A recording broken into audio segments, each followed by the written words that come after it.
għadhom tiswa sillati ta' 35 sena, Lauru Edim ta' 18 sena u Natum Obohanes ta' 16 sena, il-koll mill-Eritrea intbagħtu sentej ħabs wara ppreżentaw dokumenti ta' refuġjati oħra fl-ajruport. Il-każ seħħ il-ġimgħa li għadda. Il-prosekuzzjoni mmexxija mill-Ispettur Hubert Ġerada qalet li l-akkużat ta' 16 sena wasal f'pajjiżna fi 17 ta' Lulju u 10 tim wara ħarab miċ-ċentru tal-Marsa u prova jaħrab minn Malta fil-5 ta' Awwissu. It-tlet imputati wiġbu ħati għall-akkużi miġġuba kontrihom. Żewġ Sudaniżi ta' 23 sena u 19 sena rispettivament ġew ikkundannati sentej ħabs wara ppruvaw jaħarbu minn Malta. Fil-qorti ntqal li ż-żewġ akkużati ppruvaw jaħarbu minn Malta bil-katamaran il-ġimgħa filgħodu u ma wiġbu ħati għall-akkużi miġġuba kontrihom. Żewġ Sudaniżi ta' 22 sena u 32 sena rispettivament ġew ikkundannati sentej ħabs u nqabdu passaport Svizzeru fals.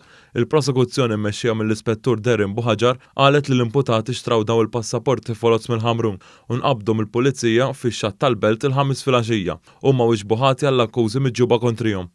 Żewġ Sudaniżi ta' 28 sena u 26 sena flimkien ma' żagħżugħ ta' 20 sena miċ-Ċad ġew ikkundannati sentej ħabs, filwaqt li żewġ Sudaniżi ta' 16 u 17 sena ingħataw sentenza ta' 18-il xahar ħabs. Dawn tresqu l-qorti wara ssib pruvaw jaħarbu minn pajjiżna f'kontejner fil-katamaran. L-akkużati wieġbu ħati għall-akkużi miġġuba kontrihom. Yasin Karasi, Sudaniż ta' 19 sena, ġie kkundannat sentej ħabs, filwaqt li Muhammad Abdul Aziz ta' 17 sena mis-Sudan intbagħat 18-il xahar ħabs u ma ffaċċjaw akkużi li ppruvaw jaħarbu minn Malta bil-katamaran taħt trakk. Il-prosekuzzjoni qalet kif huma nqabdu minn scanners u li żagħżugħ ta' 19 sena ammetta mal-Pulizija li huwa kien li ppjana sabiex jaħrab minn Malta. Iż-żewġ akkużati wieġbu ħatja għall-akkużi miġġuba kontrihom.